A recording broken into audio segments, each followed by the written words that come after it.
A lot of times we'll get calls, people kind of tell us what they've got going on, whether it's uncomfortable rooms or high utility bills, that sort of thing. We'll ask some questions over the phone to see if maybe air duct sealing might be a good fit for them. And then we can either schedule the duct sealing to come out, we'll pressure test it to make sure it's sealing, and then we'll seal it right there. Or we can also go out and do an evaluation ahead of time.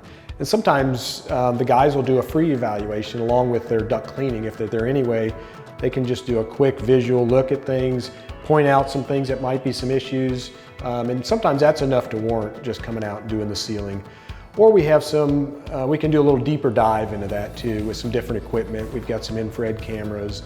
We can take some readings, airflow out of different registers throughout the house and compare that to what the system's designed to put out, see how much leakage you've got that way.